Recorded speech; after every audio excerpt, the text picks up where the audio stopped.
Research gaps are a challenging concept. They are a really important concept to understand in order to really get scholarly articles. I strongly encourage you to take some time to read through this article, this webpage that just describes research gaps, provides examples of research gaps, and really kind of dives deep into the way that they tend to be worded. Because once you can recognize what the wording of research gaps is, what it tends to look like, they're a lot easier to find. What I love about this webpage is they give you some examples, and then at the very bottom, they give you a little self-test quiz, which is what I'd like to go through with you. So make sure that you read through these examples. They lay them out very clearly in terms of how we tend to get an indication of what's missing, that then leads into the stuff in italics. Oh, and here's what we're going to do to fix what's missing. Here's what's missing, and here's what we are going to do to fix what's missing. Here's what has not yet been done, what's missing, and here's what we are going to do to fix what's missing. So what's missing? Always the research gap. What we're going to do to fix what's missing, that's the research question, research goals, research methodologies, and essentially everything that researchers do. So down here in this test yourself section, we've got 3 examples. And although you can certainly click on these solutions and read about the solutions on your own, I want to show you, I'm going to walk you through it just with me, as if we were in class face to face. So for this first article, we're talking about shellfish. And the way I like to read this stuff, this to me looks very much like an abstract. At the end of every abstract, we tend to get statements of this is what our study wanted to do. This is what we wanted to do. In this paper, we describe. So this is telling a reader, this is what we wanted to do. And then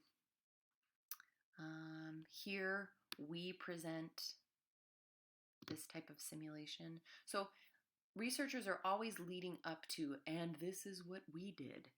But for your assignment and for being a really strong reader of any scholarly article, you don't just want to look at, here's what we did, which is what the authors are saying, but why? Why did they do it?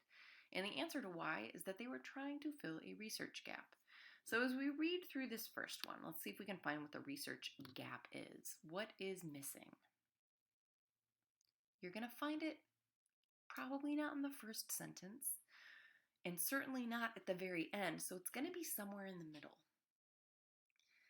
It tends to be language that indicates what hasn't been done. So I'm quickly gravitating towards this not reported, right? According to the National Monitoring Program, this was not reported along the Portuguese coast during the 10-year period. So the aims of our study were this thing that wasn't done, this thing that didn't happen, this missing information, that's the research gap. In this second one, this is a little bit more challenging, I think. The exchange process frequently observed in polypurine condensations is proposed to occur by the acid-catalyzed fragmentation. So this is highly technical language. This first sentence generally tends to say, hey, this is what everybody agrees on. This is pretty much what we know. And I think that in the second sentence, which starts here, ultimately, this process leads to the production of a scrambled mixture of porphyrins. The factors that promote the scrambling process in McDonald's type 2+2 condensations are poorly understood, but suppression of scrambling is essential. So this poor understanding, that definitely is a research gap. What makes these things hard to read is there's no person or people in here who are poorly understanding something. It's implied that no one really understands this thing. Therefore, in this paper, we are going to describe a study of wide range of reaction conditions so that we can understand it better. So the research gap here is a general poor understanding of this phenomenon. The research gap here is, hey, we're missing information. Something wasn't reported. the research gap here in this last one. In the present paper, we are focusing on this thing. It occurs for laser pulses shorter than this. In the present relativistic regime, one should notice that the plasma does this. This has been studied in 2D geometry. Here, we present 3D simulations. This is the most challenging kind of research gap because nowhere in this paragraph are they saying, here's what has not been done. Here's what is missing. Here's what we don't know. Instead, it's really kind of subtle right here where they're saying, look, people have done this in 2D, but we can assume that nobody's done it in 3D, and therefore it's a research gap. If no one has done this in 3D before, then it is a gap. It's something that's missing, and it's something that Perkov and Meyer-Terven are coming in to fix. That's what a research gap is. You can read more about what these research gaps are down here, and you can even do some more practice exercise, but that's essentially what our assignment is for Tuesday.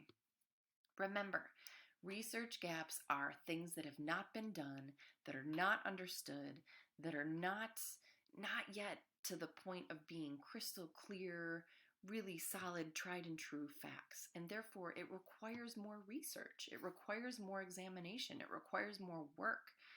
And when a researcher finds a gap, that is a great moment because it means that research is needed.